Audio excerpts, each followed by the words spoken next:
I'd like you guys to think about something that you can buy or you may already even have that's worth $36 or costs $36. I'll give you a second to think about it.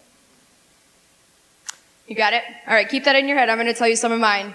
A hand blender, a quick dinner for my wife and me, or maybe even a durable phone case. Now, if all you had were $36, how far could you make it? Could you bet your future on it? What if it wasn't just you? What if it was 2 people? Or 3? Or 4? My family came to this country from Costa Rica 23 years ago, and with them, my parents brought hopes and dreams, and 2 very young kids, and $36.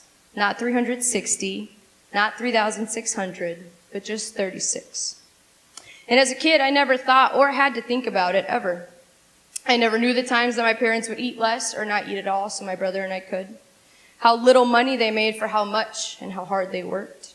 Or how my dad needed to sleep during the day because he worked overnights. He would sacrifice time with us, for us. Let alone doing all of this as undocumented immigrants. I watched my parents continuously check boxes, the ones that were already there placed for them, the ones that fit the bill for every kind of stereotype. The boxes that statistically told them that their kids wouldn't graduate high school, or that they would likely live in poverty for the rest of their lives. The box that read, you will be undocumented for as long as you're in this country. And as my parents had boxes checked for them, they decided to check a few of their own. Almost in like poker, I call all your check boxes that you decided were for me, and I raise you to all the ones of which you think we aren't capable. They carried all those heavy responsibilities that parents carry, and then some. And they did and continue to do everything with the hardest and the most honest work I have ever seen. Here are a few of the things that I learned from them. The hustle never stops. We didn't come to this country to give up. Always do your best and your most honest work. When you do something for someone, you never do it wanting something in return. And you always leave anything better than you found it. And I think they're over there. I think they're over here somewhere. And leaving it better than they found it, and really anything, is exactly what they did. From only $36 in their pocket to now owning a beautiful home in the country, traveling back to Costa Rica for the first time in almost 20 years. And after 23 years of working in this country, paying taxes in this country, raising children in this country, checking all of the boxes that fed the stereotype that we were illegals or criminals or freeloaders, by the end of this year, they will become United States citizens.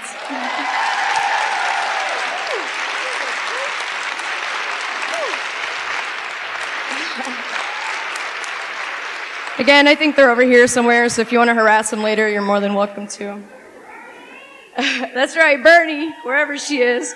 Now, this is what I know as a 29-year-old who still has to write stuff on her hand to really remember it, and who tried to steam her shirt while wearing it and got burnt. You can see the scars over here. Yeah, they look like permanent hickeys now. It's not nice. Meanwhile, my parents were just a few years older than I am now. They had 2 kids and they were making magic out of $36. But as I got older, I started to learn that there were boxes already there for me.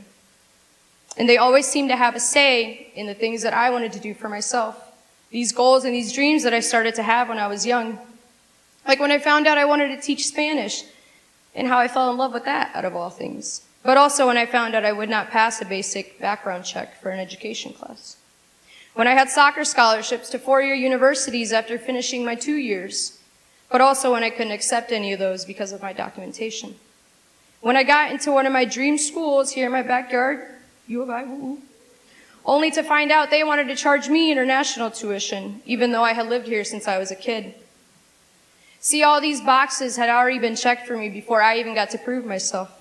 It didn't matter what I wanted to be, the sacrifice for my family, the hard work, or that I wanted to give back to my community. And I get it, resiliency and tenacity and this, but I'm tired. It's tiring knowing that I have more hoops to jump through for the same thing than the average person. It's tiring knowing that voting isn't an option for me, locally, statewide, or nationwide, even though it directly affects my community and me. It's tiring knowing that I have to be careful in other states where you can be detained for looking undocumented, or if you don't have all your paperwork on you. I came to have peace in knowing that all these boxes are always going to be checked for me. I can't make them go away.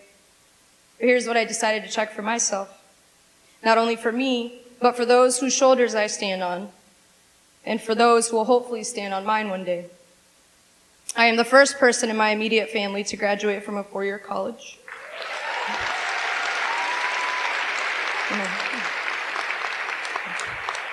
Following in the footsteps of my brother, I earned an athletic scholarship at Parkland College. You guys are going to clap after every one. I fulfilled my dream of working and teaching at the very school I attended. I work daily with students who look like me and speak the same language as me, who face a lot of the very same obstacles I faced. I had the privilege and honor of marrying the most wholesome and astonishing woman I have ever met. I'm not done. And we get to live in that joy with pride and honor. And at the end of the day, we all have these boxes that are placed upon us. And sometimes it feels like those are the only things that we see or the only things that we are.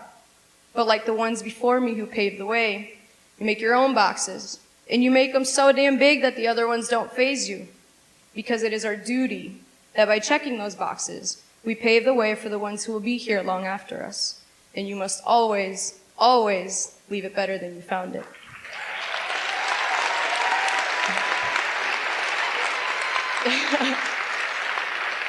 I leave you with a Mexican proverb that says, "Trataron de enterrarnos, pero no sabían que éramos semillas." They tried to bury us, but they did not know we were seeds.